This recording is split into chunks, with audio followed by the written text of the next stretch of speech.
escucha mejor. ¿Se escucha mejor ahora? Sí. Wow. Ok. Gracias, Rosa. Vemos ahora.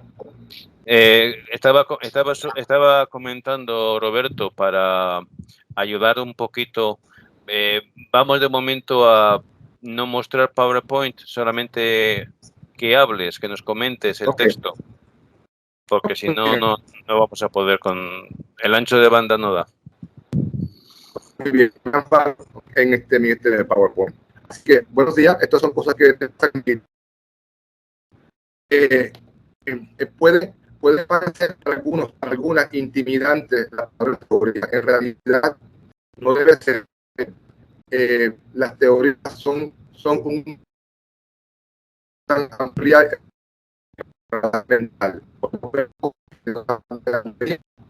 Profundizar sobre áreas, por ejemplo, si vemos una foto de 1934 con Johnny Weissmuller y uno pensaría, ¡Ave María! Tarzán es una serie tan interesante sobre un niño que crece sin padres y logra apoderarse de la selva y es una buena persona y cuida el ambiente. Bueno, eso es una manera de verlo.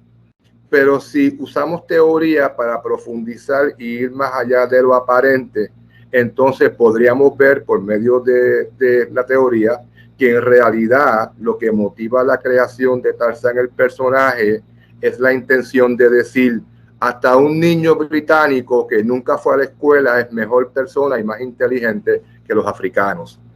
Y es la teoría la que nos permite ver ese sentido escondido en el texto aparentemente inocuo de lo que es Tarzán.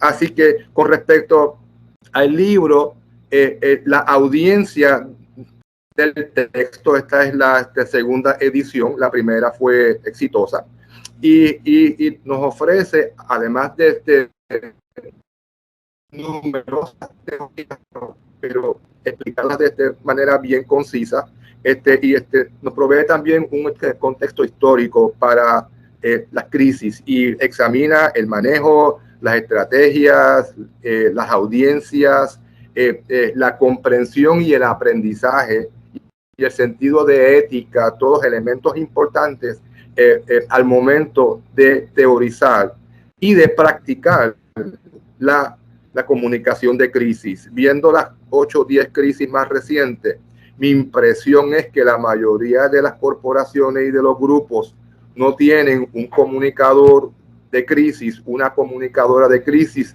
profesional, tal vez porque no son conscientes del impacto que genera alguien que sepa lo que está haciendo y cómo comunicarse con una vasta audiencia en momentos difíciles. Okay. El texto como punto positivo nos presenta y nos genera un diálogo con una amplia gama de perspectivas teóricas, ¿verdad? Y describe de manera muy concisa y concreta el papel de las comunicaciones en el desarrollo, el manejo y las consecuencias de las crisis. Esto en un solo volumen de 353 páginas, 12 capítulos y un prólogo. Y algunos de los temas, de los muchos que tiene, es la retórica, gerencia de riesgo, la ética, comunicación masiva, las redes sociales se han tornado muy importantes y tiene un capítulo en el libro que no tenía en la primera edición, respuestas de emergencia, resultados, productos de la crisis y los sistemas de aviso y de advertencia. Además, ofrece numerosos ejemplos de aplicación teórica, ¿verdad? Y los autores creo que logran cumplir con uno de sus objetivos, que era presentarle al público, a la audiencia, múltiples perspectivas de un asunto o de un modo teórico de ver, y eso creo que enriquece el texto, ¿verdad? También comparten ejemplos ejemplos prácticos contemporáneos, los efectos positivos y negativos de la crisis, que se tornan recursos formidables para el comunicador, comunicadora de crisis. Según los autores, la comunicación es la esencia, es la actividad neurálgica del manejo de crisis, ¿verdad?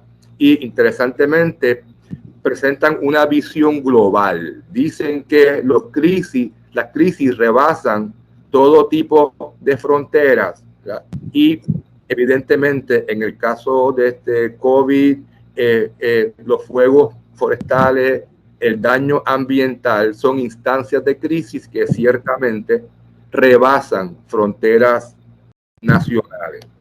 Que interesantemente se me ocurre ahora que hace necesaria estudiar la comunicación de crisis de una vertiente global, ¿verdad? Siendo así. ¿Qué hace imprescindible? Implican ellos la comunicación de crisis y los comunicadores, comunicadoras de crisis. La creciente frecuencia de las crisis. Dicen ellos que entre los distintos crisis se dan similitudes, patrones y relaciones que permiten luego de un estudio ir creando un cuerpo teórico con respecto a esos elementos. Elementos comunes de las crisis, resaltan ellos, es la amenaza de que se cierne sobre nosotros un peligro y la incertidumbre porque nadie sabe qué va a pasar. Sin embargo, muchas crisis requieren respuestas inmediatas. Así que la contingencia también, un buen comunicador de crisis, las organizaciones, por supuesto, también deben estar listas para proveer respuesta inmediata. Eso se ha hecho más fácil, dicen ellos, gracias a las redes sociales. Dentro de un ratito diremos algo sobre las redes sociales.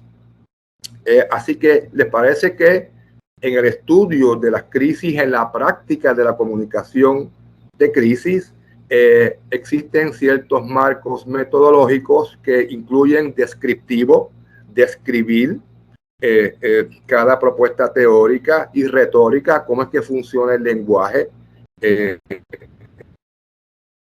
esta comunicación. El sentido de ética les parece que es indispensable junto con la justicia social. De hecho, ellos dicen que podría haber un conflicto entre el comunicador y la comunicadora de crisis y la gerencia que sigue el consejo de los abogados, donde la transparencia y la claridad y la honestidad de la comunicación podrían estar comprometidos. De todas maneras, debe prevalecer, más allá de toda implicación legal adversa, debe implicar transparencia plena en las comunicaciones de crisis.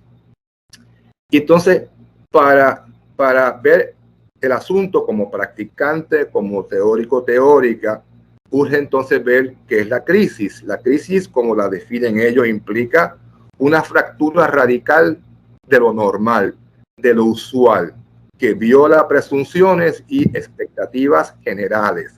Así que eso transmite una sensación de disloque a las personas afectadas, lo que también debe tomar en cuenta tanto quien está estudiando la comunicación de crisis como quien la está practicando. Recalcan que hay consecuencias psicológicas que no podemos obviar. Para las personas que están atravesando un momento de crisis, una instancia de crisis, el universo podría parecer desordenado e irracional. Y eso es una particularidad humana que debe tomar en cuenta tanto el teórico o teórica que estudia el fenómeno como quien difunde comunicaciones de crisis, ¿verdad? Así que, entonces, siendo así, la comunicación de crisis se afana en crear significados, en preparar para el evento, si es posible, ¿verdad? En el caso de un terremoto está muy difícil, aunque sí pueden difundirse unas guías preliminares qué hacer, cómo debe protegerse en la eventualidad de conseguir agua, etcétera, ¿verdad? Como virtud adicional del libro, como dije, ofrece un amplio abanico teórico, puesto que explican o abordan más bien numerosas teorías. No pueden entrar en muchos detalles y eso podría ser un elemento limitante en la presentación de las teorías. Otro elemento que recalcan es la particularidad multidisciplinaria, intradisciplinaria, interdisciplinaria de la comunicación de crisis. Entre muchas otras, toca base o se relaciona con sociología, psicología, antropología aplicada, salud pública, relaciones públicas, ciencias políticas, estudios organizacionales, justicia criminal, recursos humanos, economía. Así que es eminentemente multidisciplinaria. Como he dicho en clase, no existen disciplinas puras porque toda actividad humana se da en el seno de una sociedad. Y eso implica entonces una variedad de miradas teóricas y una variedad de disciplinas que intentan explicar los fenómenos, los eventos y la historia. Un elemento que también enfatizan es que el comunicador, comunicadora y la gerencia deben trabajar concertadamente y evaluar las lecciones aprendidas y tomarlas como guías para el futuro, ¿verdad? La audiencia idónea del libro para estudiantes subgraduados y también graduados. De ahí que pues el estilo es sencillo y creo que está accesible para cualquier tipo de lector o lectora. No responde a la típica publicación teórica densa. Este es sencillo para que todo el mundo pueda entenderlo. Como suelo decir en clase, aún el New York Times, que es el periódico de la élite, uno lee una columna de opinión, las oraciones son cortas, los párrafos son cortos, las palabras son sencillas, porque depende del comunicador y de la comunicadora que se dé ese proceso de comunicación y se da utilizando un estilo sencillo que también significa este importante texto. ¿Cuál es el fin de las teorías? Entre otros, entender la crisis y el papel significativo que juega el comunicador o comunicadora de crisis. Evaluar y anticipar en la medida de lo posible, responder y manejar eventos de crisis y que cada evento, como dije casi ahora, ¿verdad? Sirva para el futuro, porque dicen los autores, Selnow y Seeger, que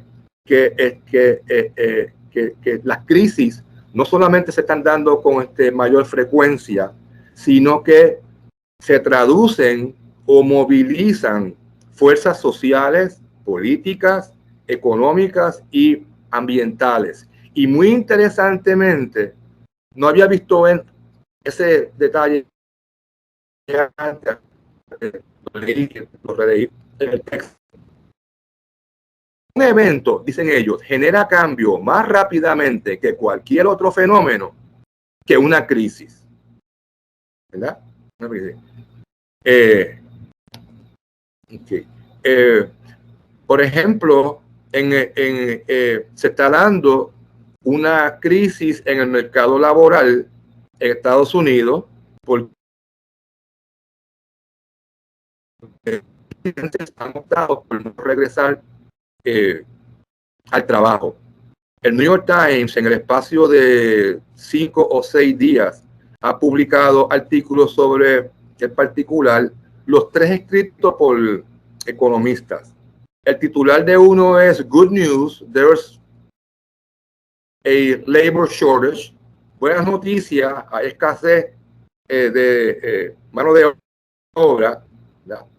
Y los tres columnistas concuerdan en que la idea de que las prebendas del Estado disuade a la gente después no trabajar, eso puede ser un factor porque le da un espacio de libertad al ser humano que antes no tenía. Pero ellos dicen es que la gente no lo está viendo como una crisis, lo está viendo como una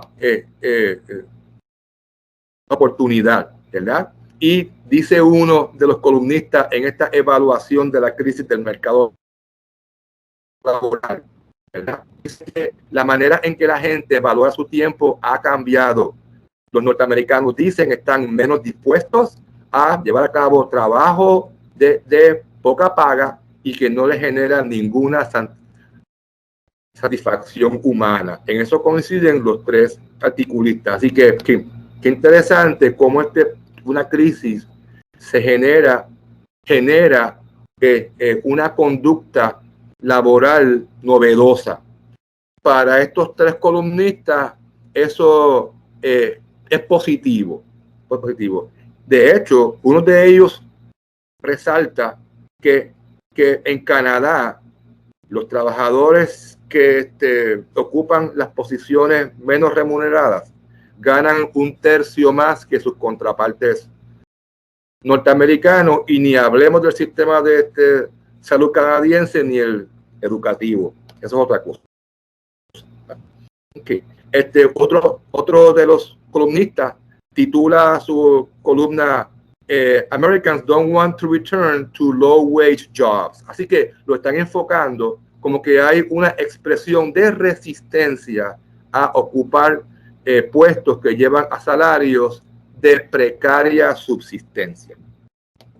Eso contrasta con ciertos columnistas que ha leído uno en Puerto Rico. Ok.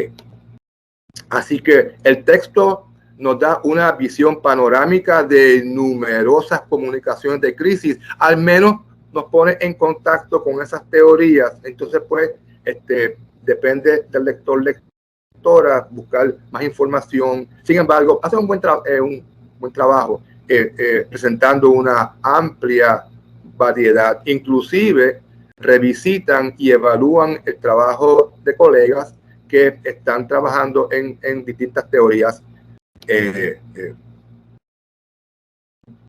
crisis. Entre las novedades que presenta esta segunda edición, se presentan nuevas teorías, discute cómo se forman algunas teorías y le da un tratamiento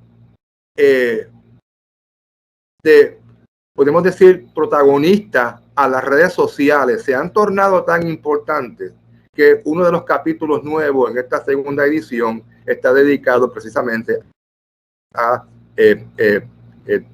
las redes sociales, y también terminan con ciertas aplicaciones teóricas, ¿verdad? De hecho, los autores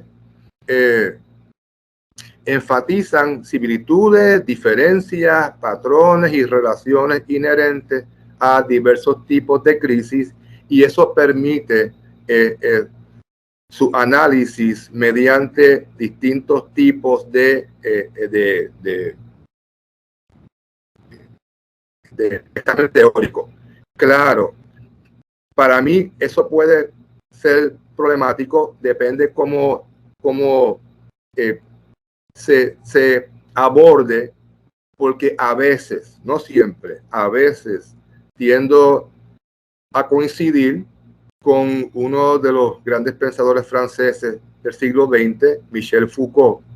Y Michel Foucault decía que un evento es único en sí mismo, que es una pretensión injustificada de ciertos ciertas historiadores, y tomar dos eventos históricos que se suscitan en momentos distintos y enmarcarlo entre aparentes similitudes. Y creo que tiene valor lo que plantea Foucault. Así que uno podría, cuando uno examina esta crisis y las teorías que genera y la literatura que genera, uno podría estar tentado, ¿verdad?, a buscar similitudes y crear todo ese aparato, ¿verdad?, imaginario, diría Foucault, ¿verdad? Sin embargo, reconociendo que, coincido con él, cada evento es un evento por sí mismo y debe estudiarse primero dentro de su unicidad antes de hacerlo extensivo a otras crisis, ¿no? Discute los avances teóricos y abordan todo ese andamiaje de manera oblicua, no directamente, pero de manera oblicua, dejan entrever que una común creencia es incorrecta. La idea de que hay un deslinde irreparable entre teoría y realidad. Ellos, y creo que de manera persuasiva, ¿verdad?, logran presentar la idea de que en realidad no hay ningún conflicto entre la teoría y la realidad. Por el contrario, la teoría nos permite esclarecer elementos de la realidad que no están claros. Y claro, en la medida en que las teorías profundicen en el estudio de las comunicaciones de crisis, en cómo se manejó la crisis, eso redunda en beneficios muy importantes para el futuro manejo, no solamente de la crisis, sino para la práctica de comunicadores, comunicadoras de crisis en el futuro. En la introducción del texto, como ya mencioné, resaltan la importancia de la comunicación de crisis en este siglo XX, donde estamos, ¿verdad?, en la segunda década, y como parte del contexto histórico en que ubican su trabajo en este libro, pues como ya dije, resaltan que las crisis, desafortunadamente, todo tipo de crisis se están haciendo más frecuentes en el planeta, desde política, desde social, desde económica, desde ambiente, salud pública, evidentemente, ¿verdad? Y el COVID ha dramatizado. Yo creo que si el COVID hablara, tal vez podría decirnos, ¿se han fijado ustedes en que yo he tocado casi no, todos los planetas, no estoy en el universo, todos los países del mundo? ¿Eso acaso no requiere una acción concertada y de buena fe entre todos los gobiernos del mundo para atender este asunto? Ojalá COVID, pero todavía no lo estoy viendo. Ellos distinguen entre sus teorías por fases. Antes de la teoría requiere un tipo particular de comunicación, durante el evento y después del evento, y los teóricas se ocupan no solamente de cómo ha discurrido esa comunicación en eventos previos, sino además qué tienen en común, ¿verdad?, esas tres fases, en que son diferentes, porque son diferentes, y son estudios teóricos, estudios retóricos que redundan en una comunicación de crisis más efectiva, que a su vez redunda en un beneficio incalculable para toda la sociedad. Los capítulos discuten distintos elementos, por ejemplo, el desarrollo de la crisis, las respuestas a las emergencias, la influencia de las organizaciones y de los hablantes, manejo de riesgo y ética. Recalcan mucho la ética, ¿verdad? Me parece que una limitación, no solamente en este texto, sino en la gran mayoría de los textos y artículos académicos que he leído sobre comunicación de crisis, hay una tendencia a posicionarse cuando se aborda la organización, la comunicación de crisis, hay una tendencia a posicionarse en el espacio y la perspectiva de la organización. Y creo que eso es una limitación. Porque las sociedades, las comunidades, los individuos también sufren los eventos de crisis, con frecuencia provocados por la falta de ética de las corporaciones y de grupos.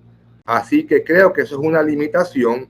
Uno de los pocos artículos académicos que he leído sobre la comunicación de crisis resalta en darle voz a los individuos, a las víctimas, a las partes interesadas, ¿verdad? Los stakeholders, las partes interesadas que quedan olvidadas durante el evento y quedan olvidados y olvidadas por los teóricos y teóricas, la gran mayoría, no todos, ¿verdad? Que estudian la comunicación de crisis, resaltando, hey, esto no es solamente sobre la organización o sobre la corporación.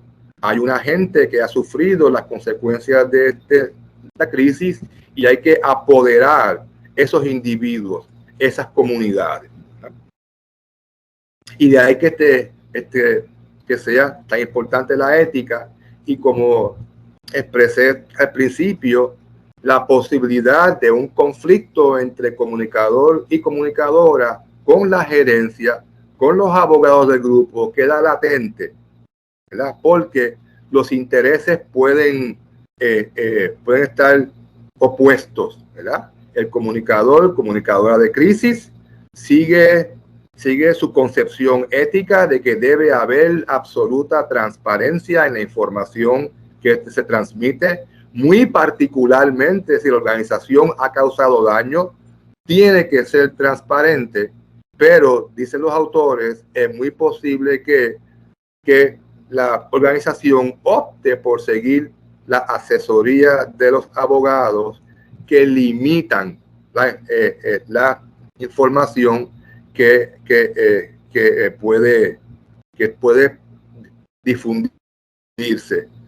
Hace como 2 años estudié los comunicados de prensa que emitió Boeing luego de la caída de los 2 aviones en el lapso de 5 o 6 meses. Uno en Etiopía, el primero en Indonesia. Yo fui a la página de Boeing, bajé todos los comunicados de prensa y me asombró leer que el comunicado de prensa que se emitió después del evento trágico de Indonesia era similar al comunicado de prensa que se emitió en el caso de la tragedia etíope. Y eso a mí me sugiere que pues están siguiendo una fórmula sugerida por sus abogados. Por supuesto, yo creo que cualquier lector, cualquier lectora que lea esos comunicados, por cierto, que eran brevísimos, ¿verdad? Puede apreciar la intención de relaciones públicas, pero no efectiva, me parece, porque no fue escrito por un comunicador, comunicadora de crisis, no efectiva, ¿verdad? Así que la ética para quien cultiva, para quien escribe la comunicación de crisis, que primar, estar en este primer plano, aunque nos creen conflictos, ¿verdad? Me imagino que habrá quien tenga más poder y diga, no, eso así no lo vamos a hacer, eso así no lo vamos a escribir, pero al menos el comunicador o la comunicadora cumplió con su responsabilidad ética. Si otra gente quiere modificar el texto, ya eso es otro asunto, ¿verdad? Okay. Así que también ofrecen una mirada panorámica porque presentan tantas teorías, ¿verdad? Que el hecho de que presenten tantas teorías indica lo mucho que se están trabajando las comunicaciones de crisis, no solamente en la redacción, planificación de los textos, sino también en el estudio teórico, ¿verdad? Y es absolutamente fascinante. Así que ofrece una mirada panorámica bien por encimita, porque no hay espacio para más, de los múltiples modelos que se pueden usar para predecir, para entender el caos inherente a la crisis, ¿verdad? Y decía ahora que la mayoría de los teóricos y teóricas soslayan el efecto de la crisis sobre los individuos, ¿verdad? Y pues tenía aquí un vídeo cortito, como de 1 minuto, de una casa que el viento la está en Puerto Rico, que el viento la está azotando y los vecinos del frente están alarmados porque anticipan lo que va a pasar. El techo va a volar. Por una razón, aunque la casa me parece que era de cemento, pero el techo no. Y en efecto, el viento siguió golpeando ese techo hasta que desapareció completo. Y uno escuchaba la voz después, desesperación de las personas grabando, llamando a los vecinos. Me parece que ellos y ellas no estaban en ese piso, estaban en el de abajo, que es más seguro. Pero el punto es que yo creo que estos teóricos y teóricas no pueden perder de vista el hecho de que ciertamente cuando estudiamos la comunicación de crisis, formulamos teoría de comunicación de crisis, no podemos olvidar las voces apagadas, las voces invisibles de lo que tal vez más sufren en carne propia las consecuencias de la crisis, ¿verdad? Resaltan ellos algo que me parece que es lógico. Ellos no solamente presentan los modelos teóricos, también los evalúan, ¿verdad? Y ellos dicen, concuerdan en que los modelos teóricos que presentan mayor amplitud adolecen de un problema, menos precisión. Por el contrario, los esquemas teóricos que son más precisos, pero el ámbito de lo que abarcan es menor, ofrece una mayor precisión, ¿verdad? Así que cuando estamos estudiando la comunicación de crisis o estamos generando comunicación de crisis, ¿verdad? Entonces debemos tener en cuenta cuál es nuestra intención. En el caso de la comunicación, queremos ser lo más preciso, concreto, específico posible. Okay. Y ahí está el vídeo de la casa con el techo volando. Okay. En el capítulo 3 tratan sobre warning messages, ¿verdad? Y ellos mencionan ¿cuál es la palabra en inglés? Warning y, bueno, es advertencia y aviso. Ellos dicen que no son sinónimos, ¿verdad?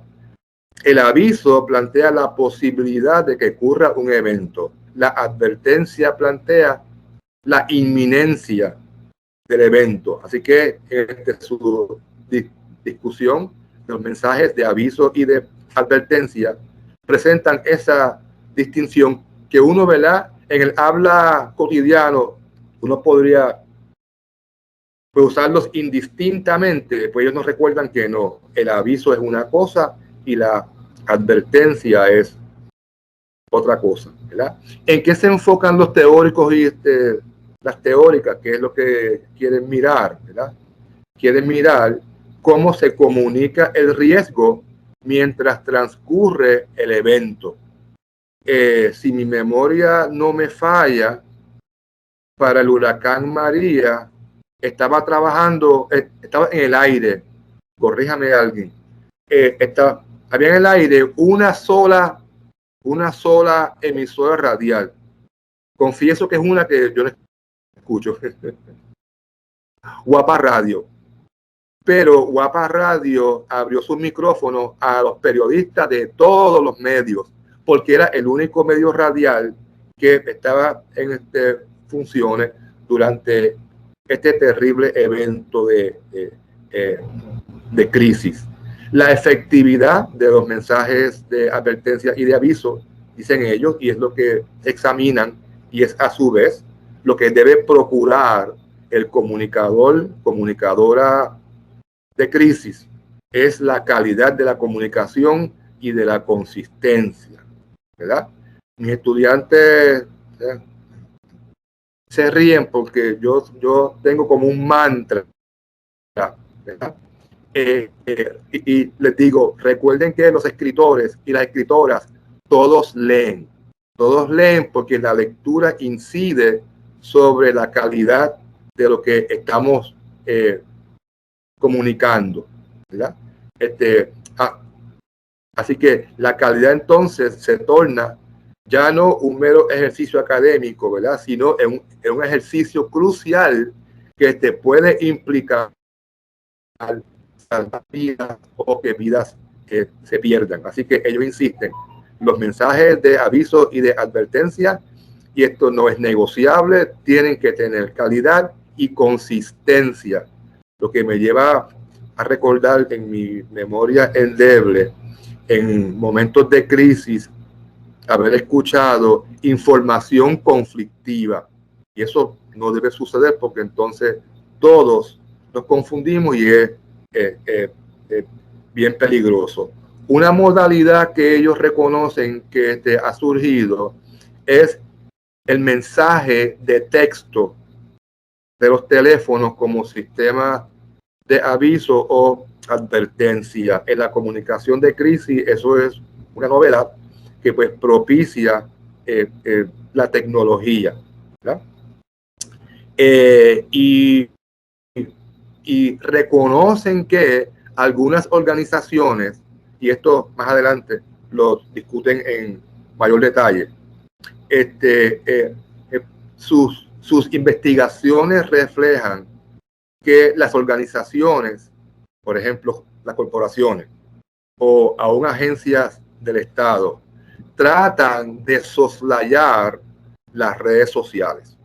Y ellos dicen que eso que ya mismo lo vamos a conversar, ellos dicen que eso es un grave error por las razones que pues ya mismo vamos a conversar.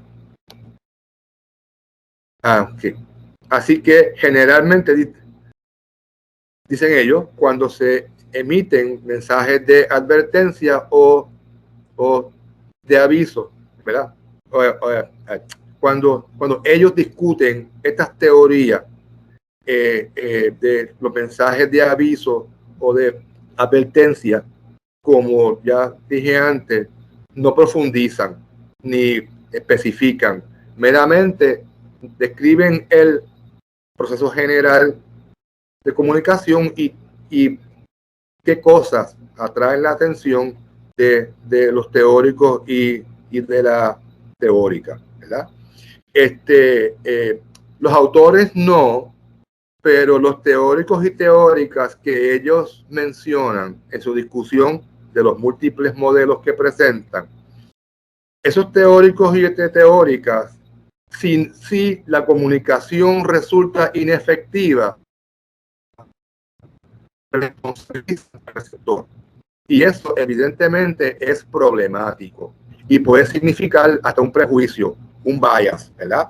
De parte del teórico y de la teórica. Recuerden que estos son seres humanos que fallan como fallamos todos, ¿verdad? Así que, pero eso me pareció muy interesante, que prácticamente todos los teóricos teóricas que mencionan, examinando estas comunicaciones de aviso y de advertencia, responsabilizan a la audiencia si resulta que la comunicación es inefectiva. Si yo recuerdo bien, durante el huracán María, la inefectividad no se dio por culpa de la audiencia, ¿verdad? Así que, ¿verdad? Una descripción somera de las teorías, pero por la brevedad del análisis, pues no detallan y no profundizan. Plantean los los autores del texto como ejemplo que comenzó a cambiar paradigmas, al menos en Estados Unidos, fueron los terremotos en San Francisco. Y investigaciones muestran que allá los comunicadoras de crisis, las agencias de gobierno, Cruz Roja, todos estos grupos, ¿verdad? Mostraban una disposición no solamente a escuchar información, sino también a recibirla. Y esto se va a pues, tornar particularmente crítico en el análisis de las redes sociales, y ya mismito vamos a eso, ¿verdad? Y que también, contrario a pasadas tendencias, después tratar de controlar toda la información y no ser receptivo a lo que la gente tiene que decir. Ellos dicen que en San Francisco, a la luz de los terremotos, eso cambió y que los grupos y las organizaciones responsables de la comunicación de crisis sí mostraron disposición, ¿verdad? A escuchar y a recibir información y a explorar y a monitorear múltiples canales de comunicación. En una entrevista que le hicieron hace como 15, 20 años atrás, que aún recuerdo ciertas cosas, decía la premio Nobel el Internet, con todos sus problemas y deficiencias y peligros que pues todos conocemos, que aún así podía ser un medio efectivo de democratización. Y eso se pudo ver en el caso particular que analizan los teóricas que ellos citan, los autores, en el caso de San Francisco, que se dio una actitud de pues tenemos que saber qué está diciendo la gente y mediante múltiples canales de comunicación. Okay.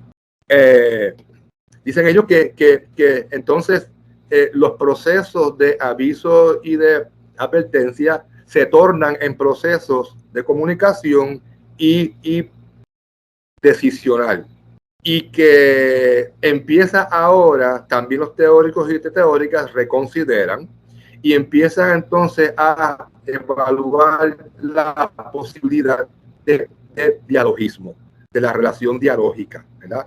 No solamente quieren ver, no solamente si se recibió la comunicación, también quieren analizar y poner y evaluar bajo el prisma teórico cómo la gente interpretaba los mensajes. Eso creo que es crucial. Ellos citan dos investigadores, Rogers y Sorensen, que dicen que cuando estamos estudiando la comunicación de aviso y de advertencia, tenemos que ampliar el abanico de posibilidades de estudio y verlo desde un marco eminentemente y obviamente multidisciplinario y transdisciplinario, porque hay que ver la respuesta de la audiencia, y ellos dicen que la respuesta de la audiencia suele estar basada en la gente ha vivido antes, en las creencias, en el contexto social y psicológico. Eso ahora es una novedad, yo creo que de los últimos 15, 20 años, en la visión teórica, se le ha dado más estudio, más ponderación, ¿verdad? A lo psicológico, lo que tiene sentido. Se empieza a ver, dicen los autores, ahora por fin, los teóricos y teóricas empiezan a considerar el papel de las redes sociales, no solamente como receptor, sino también como emisor de comunicación de crisis. Pero dicen los autores que hasta el 2021, que es cuando sale esta segunda edición, ellos dicen que las teorías todavía no le han prestado mucha atención a lo que ellos califican los autores de forma de comunicación interactiva y se refieren a las redes sociales. Así que también evalúan el impacto, no solamente que tiene el evento sobre la gente, el impacto que generan las organizaciones sobre las partes interesadas durante una crisis, ¿verdad? Así que no es solamente organización y quién va a comunicar, no, es ver toda la ecuación en su relación dialógica, activa y complejo, ¿verdad? Okay. Ciertos teóricos, teóricas, están prefiriendo, dicen ellos, fragmentar los elementos de los elementos de los eventos de crisis y de la comunicación de crisis en unidades más pequeñas, coherentes, como un orden contrapuesto al caos. Y realmente eso no es nuevo, eso es viejo. Si mi memoria endeble no me falla, René Descartes dice en el discurso del método que cuando algo aparente ser muy complejo y difícil, vamos a fragmentarlo y segmentarlo. Y será mucho más manejable, psicológicamente manejable. Así que esta tendencia teórica del 2020 en realidad viene del 1605 con René Descartes. Okay. Otra observación que hacen estos dos estudiosos sobre las teorías que nos presentan, y es que la gran mayoría de los teóricos teóricas, los elementos de crisis y las comunicaciones de manera lineal, que es precisamente lo que objeta Foucault, porque ese flujo lineal, y creo que él tiene razón, este flujo lineal hasta cierto punto es un imaginario. Es como decir, por ejemplo, no, es que hay un fluir ininterrumpido entre el medioevo y el renacimiento y la ilustración y la modernidad. Bueno, uno puede verlo así, ¿verdad? Pero de que sea un flujo y armónico, Foucault dice que no. El medioevo es el medioevo y hay que verlo como evento en su unicidad, ¿verdad? Y el renacimiento es renacimiento.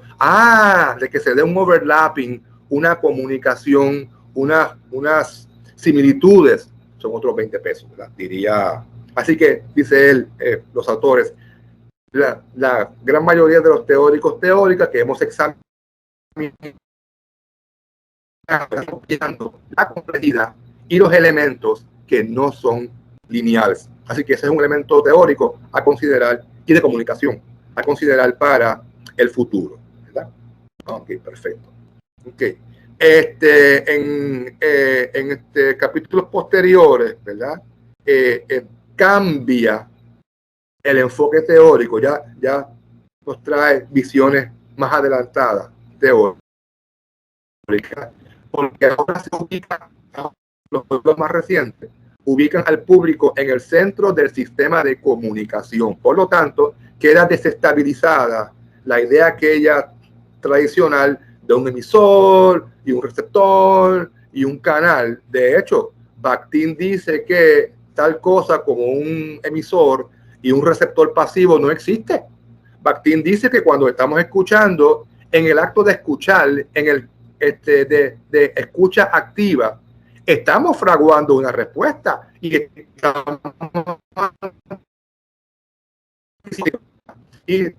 también discuten el papel creciente de las redes sociales, ¿verdad? Y están examinando ahora el contenido generado por usuarios en situaciones de crisis. Así que se amplía tremendamente el abanico de lo que pueden ser comunicadores y comunicadoras de crisis, porque los usuarios de las redes sociales ahora se tornan en partner, ¿verdad? Indispensable, no solamente en el manejo, en el lidiar con la crisis, sino también con la comunicación de crisis, como decía Rigoberta Menchú, ¿verdad? Se democratiza el proceso, ¿verdad? Ok. Ya eso lo dije, que ya estoy casi al final. Ok. Así que las comunicaciones, muy importantes, recalcan ellos, porque está movido por el empeño en limitar la crisis, neutralizar la crisis dentro de lo posible y en mitigar el daño dentro de lo posible. Así que la responsabilidad para las organizaciones y para los comunicadores y comunicadores de crisis es inmensa. Ok. Ok. Así que ahora, okay. Con respecto a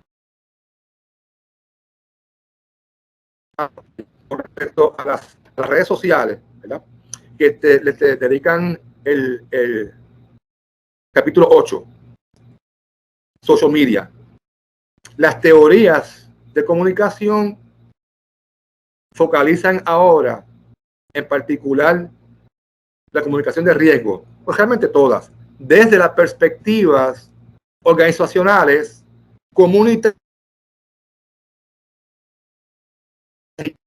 que se desestabiliza esa estructura de poder implícita de que la organización es el motor y el centro y el rector de la comunicación de crisis, porque ya eso no es así. Esa pirámide horizontal ha quedado desarticulada ante la importancia, creciente importancia que tiene la comunicación de crisis facilitada por medio de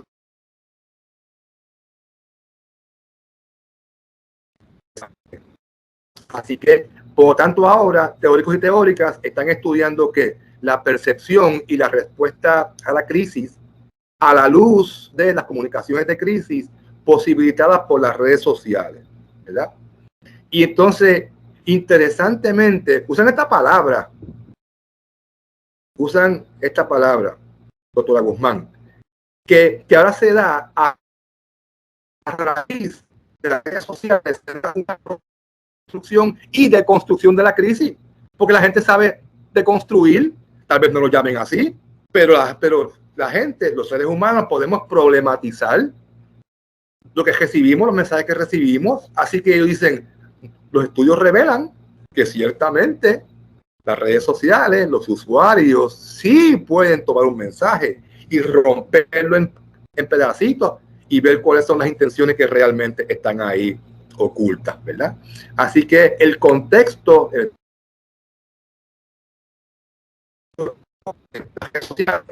novel, amén de que abona a la rapidez comunicativa y el acceso es amplio, por lo tanto ahora el público es un participante activo. Así que, ¿qué recomiendan? Primero, gobierno, corporación, organización, Cruz Roja, la que sea, integrar las redes sociales al proceso decisional y a la discusión de las políticas que se van a formular para lidiar con la crisis, a comunicar. Recomiendan que se dé un diálogo en línea, que es donde está la acción. Eso se me ocurrió ahora. That's where the action is, en línea. Ok, all right. Así que entonces quiero terminar para comentarios, etcétera. Terminar con con respecto a la teoría y la ética. Dicen hay asuntos importantes que teóricos y teóricas y comunicadores, comunicadoras tienen que tener presente, que son los siguientes conceptos: la intención, la causa, la culpa, la responsabilidad, víctimas, lo justo y la equidad. Y ojo crítico cuando se ponen en entredicho valores medulares. Así que termino con dos citas de los autores, ¿verdad? Dicen que esta comunicación de crisis es una parte sustancial de la resistencia a las crecientes inseguridades que crean las crisis que azotan al mundo hoy día. Y dicen ellos, la gente dedicada a teorizar la comunicación de crisis reconocen y planifican de cara a peligros de una manera implicando toda vida. Dicen ellos, conversación global, sigamos esta conversación global dedicada a la humanidad, y yo diría, jugando con Baudelaire, este diálogo global contigo, Monfrère. Lo dije mal, Rosa, Monfrère. Gracias, hasta aquí esta reseña. Te dijiste bien.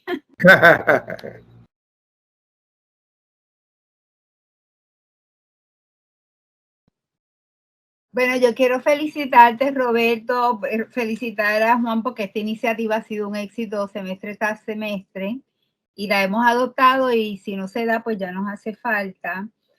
Lo que señalas me parece bien interesante, es un problema escucharte porque siempre termino pues interesándome más, adquiriendo los libros, leyendo lo que tú nos cuentas, me pasa igual con las de Juan también.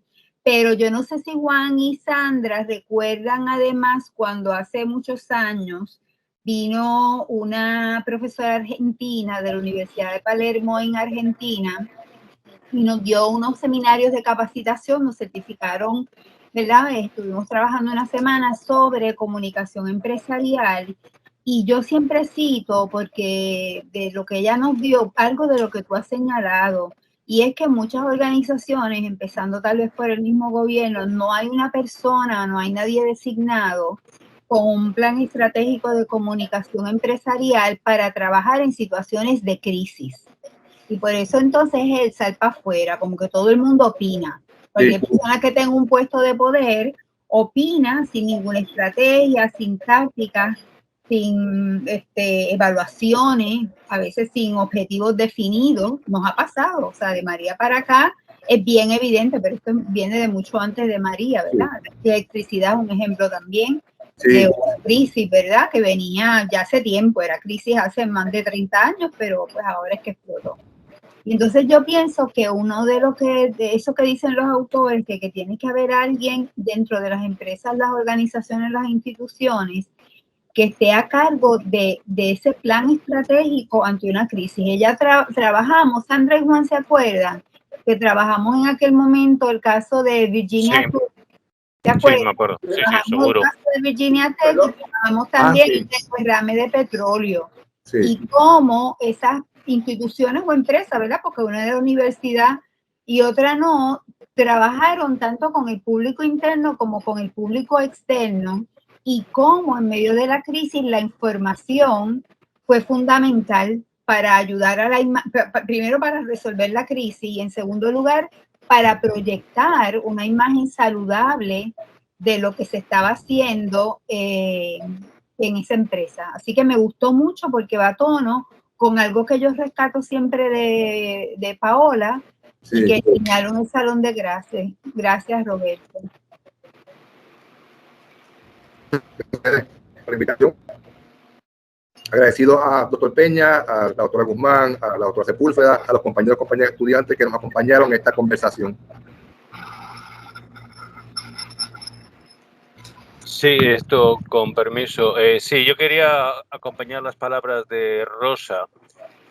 Precisamente en una presentación que yo hice hace unos años, el libro se titula El octavo sentido, y está la grabación audiovisual precisamente en el canal del departamento en YouTube, o sea que ahí va una indirecta para que vayan otra vez y vean la grabación.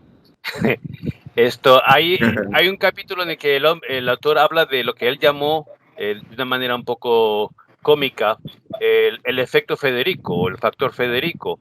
Y era una ocasión de cuando hace unos años se pusieron unas bombas en unos trenes en Madrid, y explotaron, ¿verdad? Y hubo muertos y demás.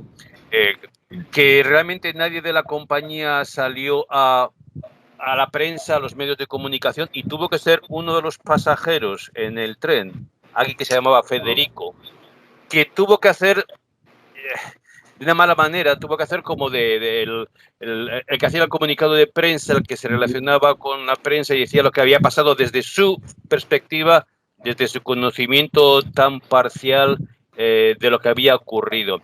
como la empresa no salió a comentar, a hablar con los medios de comunicación, fue esta persona. Y eso obviamente creó todo una comunicación asimétrica, una comunicación irregular, porque, una vez más, lo que él sabía era solo parte de todo el conocimiento de la situación, ¿verdad? Pero para los interesados en todo este asunto, también quiero, de una manera como que no quiere la cosa, recordar a todas las personas que hay otra grabación en el canal del departamento en YouTube sobre un book review sobre Chief Crisis Officer. Y en ese libro también se habla mucho sobre esta cuestión de crisis communication y cómo las empresas tienen que responder ante la misma. O sea que vaya por ahí, pues, un par de indirectas para que la gente vaya y vea las grabaciones. Y también me uno a las palabras de Rosa. Magnífica presentación, Roberto. Muchas gracias. Gracias a ustedes. No sé si Sandra está por ahí, quiere despedir. Si quieres. Están 5 reuniones a la vez. Sí, Sí. estoy por aquí, pero espérate. Estoy por aquí tratando de desayunar y a la misma vez comer algo. De branchear. Buen provecho. Porque no había desayunado. Que aprovechen. Roberto, gracias mil por la presentación, súper de verdad. Igual que dice Juan, me uno a las palabras de Rosa y de Juan con relación a todo esto, y sobre todo porque incluso recordar a los estudiantes que están aquí, que nos acompañan, que gracias a tu creatividad nosotros tenemos en el departamento un curso que se llama así mismo Crisis Communication, y que es un curso que promete trabajar mucho de esto que has dicho y más. Así que los invito a que si les faltan 3 créditos para completar su programa para el semestre que viene, pues que piensen en ese curso de Crisis Communication, porque definitivamente si hay un momento en la historia que estamos viviendo en una crisis que parece nunca terminar por las distintas razones y factores que lo han provocado, este es el momento. Así que te agradezco mucho, como siempre, la colaboración tuya y le exhorto a que esto siempre se ha dado y que se siga dando siempre. ¿Bien? Y a los estudiantes, pues, bienvenidos. Recuerden que siempre estamos en la mejor disposición de ayudarlos y orientarlos en el departamento, tanto mis compañeros, colegas como yo. Sí. Gracias. Sí. Bien, no sé si alguno de los estudiantes o alguno de las otras personas invitadas tiene alguna pregunta para el ponente.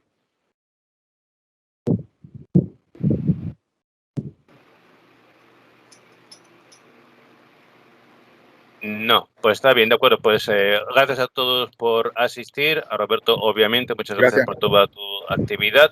Y nos vemos en la próxima actividad, que todavía no sabemos cuándo será, pero ahí estaremos. Gracias a todos, gracias a todos, buenos días y que aprovechen si acaso. Gracias. Rosa, tan pronto termine, salgo para allá, salgo para la universidad.